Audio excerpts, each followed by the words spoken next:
नमस्कार। आज हम कार्यस्थल पर यौन उत्पीड़न की रोकथाम यानी पॉश कानून से जुड़े एक बहुत बहुत अहम पहलू पर बात करने वाले हैं। जी।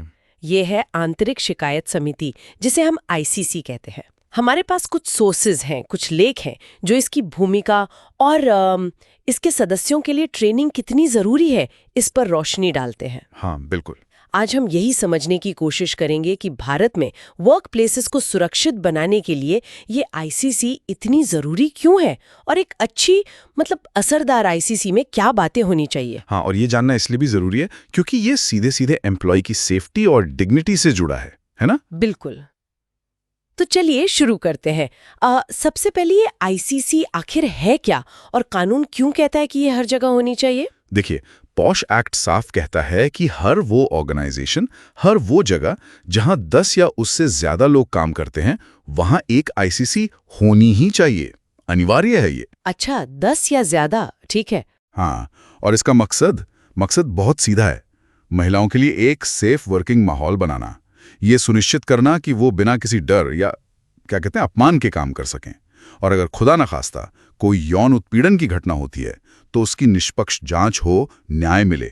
इसे आप समझिए कि ये वर्क प्लेस पर महिलाओं की सेफ्टी और सम्मान की नींव है, आधारशिला। नींव, ये अच्छा कहा आपने। ठीक है, तो ये अनिवार्यता तो समझ आ गई, पर इसमें होता कौन कौन है? मतलब समिति बनती कैसे है? हाँ, इसका भी एक तय ढांचा है, कानून ने बताया है। एक तो होंगी पीठासीन अधिकारी यानी प्रिजाइडिंग ऑफिसर, जो कि एक सीनियर लेवल की महिला कर्मचारी होनी चाहिए उसी ऑर्गेनाइजेशन से। सीनियर महिला कर्मचारी, ओके। जी। फिर कम से कम 2 और सदस्य होंगे वहीं के कर्मचारी, ऐसे लोग जिन्हें या तो सोशल वर्क के अनुभव हो या कानूनी मामलों की समझ हो, या फिर वो महिलाओं के मुद्दों के प्रति संवेदनशील हों। अच्छा। और एक बाहरी सदस्य, ये बहुत जरूरी है। ये सदस्य किसी एनजीओ से या ऐसे एसोसिएशन से होना चाहिए जो महिलाओं के अधिकारों के लिए काम करता हो। बाहरी सदस्य क्यों, मतलब उसकी क्या खासियत है? बाहरी सदस्य इसलिए जरूरी है ताकि पूरी प्रक्रिया में निष्पक्षता बनी रहे। एक बाहरी नजरिए से देखने वाला हो, कोई अंदरूनी दबाव ना हो, पारदर्शिता बढ़ती है इससे। कुल मिलाकर कम से कम 4 सदस्य जरूरी हैं। हाँ, ये बाहरी सदस्य वाली बात वाकई में अहम लगती है पारदर्शिता के लिए।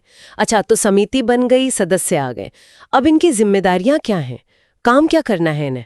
काम बहुत हैं। सबसे पहले तो शिकायतें लेना। कोई भी उत्पीड़न की शिकायत आती है, उसे रिसीव करना, दर्ज करना।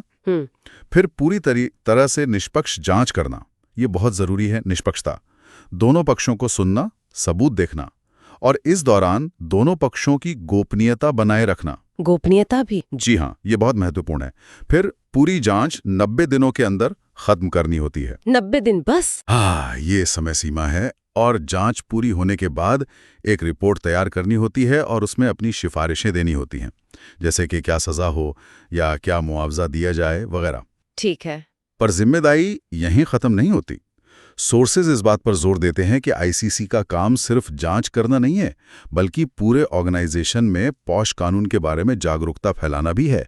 रेगुलर ट्रेनिंग्स कराना भी इनकी जिम्मेदारी है। बाप रे, ये तो काफी कुछ है। मतलब जांच भी करो, रिपोर्ट भी दो और अवेयरनेस भी फैलाओ। ये हाँ, यहीं पर वो ट्रेनिंग वाला सवाल उठता है ना। जब इतनी सारी और इतनी सेंसिटिव जिम्मेदारियां हैं, तो क्या सदस्य इसके लिए तैयार होते हैं? ट्रेनिंग कितनी जरूरी है? बिल्कुल सही सवाल है, और सारे स्रोत यही कहते हैं कि बिना सही ट्रेनिंग के आईसीसी बस एक नाम की समिति बनकर रह जाएगी, पेपर टाइगर जिसे कहते हैं। सदस्यों को पता होना चाहिए कि कानून क्या कहता है, जांच कैसे करनी है, सबूत कैसे जमा करने हैं, गवाहों से कैसे बात करनी है, पीड़ित के साथ कैसे संवेदनशीलता बरतनी है, और सबसे जरूरी बिना किसी पक्षपात के काम कैसे करना है। हाँ, ये सब तो स्किल्स हैं जो सीखनी पड़ेंगी। जी। और एक दिलचस्प बात जो सोर्सेज बताते हैं, सबसे असरदार आईसीसी वो होती है जिनके सदस्यों को सिर्फ एक बार नहीं बल्कि नियमित रूप से, रेगुलरली रिफ्रेशर ट्रेनिंग मिलती रहती है। अच्छा, रिफ्रेशर ट्रेनिंग भी? हाँ, ताकि वो कानून में जो भी नए बदलाव आ रहे हैं या जो बेस्ट प्रैक्टिसेस हैं उनसे अपडेटेड रहें। ये ट्रेनिंग वाला पॉइंट तो बहुत ही अहम है।